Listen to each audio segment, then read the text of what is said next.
সন্তানের হাতে আক্রান্ত পিতা। সাবরুম মহকুমা মাগরুল এডিসি ভিলেজে ঘটল এক হৃদয় বিদারক ও অমানবিক ঘটনা।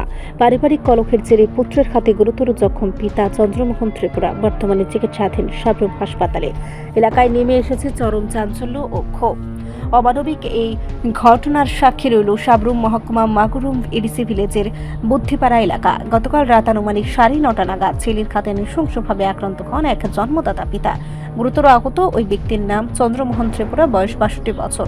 অভিযুক্ত পুত্রের নাম বিদ্ধচৌহ ত্রিপুরা, বয়স 27 বছর। স্থানীয় সূত্রে জানা গেছে, পারিবারিক কলহের জেরেই এমন বিভীষিকাময় ঘটনা ঘটে থাকতে পারে।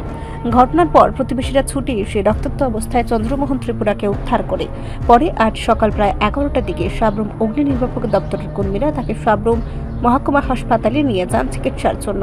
বর্তমানে আহত চন্দ্রমোহন ত্রিপুরা হাসপাতালে চিকিৎসাধীন। তার অবস্থা স্থিতিশীল হলেও মানসিকভাবে বিপর্যস্ত বলেই জানিয়েছেন হাসপাতাল সূত্র।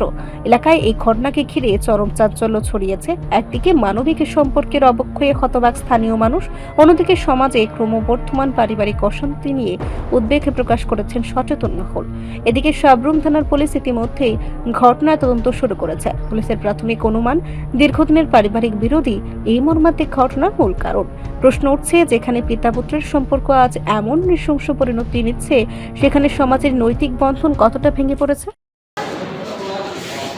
আমাদের সাবরুম ফায়ার সার্ভিসে আজকে সকাল আনুমানিক 10টার দিকে একটা কল আসে যে একজন লোক আহত হয়ে সাবরুম মাগরুমের বুদ্ধিপাড়াতে আহত হয়ে পড়ে আছেন। আমরা সঙ্গে সঙ্গে গিয়ে ওনাকে বাড়ি থেকে উদ্ধার করে নিয়ে সাবরুম হাসপাতালে এনে ভর্তি করে দিয়েছি। কী ঘটনা হতে পারে? ঘটনা কী হয়েছে ঠিক আমরা জানি না। আমাদেরকে খবর দিয়েছে, আমরা সঙ্গে সঙ্গে গিয়ে আহত অবস্থায় দেখেছি। আমরা আহত অবস্থায় ওনাকে হাসপাতালে এনে পৌঁছে দিয়েছি। এখন ফায়ার সার্ভিস একজন রোগী নিয়ে এসছে, নাম চন্দ্রমোহন ত্রিপুরা, মাগরুম থেকে। ওনার ছেলে ওনাকে অ্যাটাক করেছেন কালকে রাত্রে। তো তখন পড়েছিল ঘরে, তো ফায়ার সার্ভিস খবর পাওয়াতে একটু আগে নিয়ে এলো। রোগীর অবস্থা বিশেষ একটা ভালো না, মাথায় চোট লেগেছে এবং বুকে হাড় ভেঙে গেছে। তো রেফার করতে লাগতে পারে, দেখা যাক। এখন আপাতত অবজারভেশন আছে, পাঠাতে লাগতে পারে। রিপোর্ট সংবাদ প্রতীক্ষা।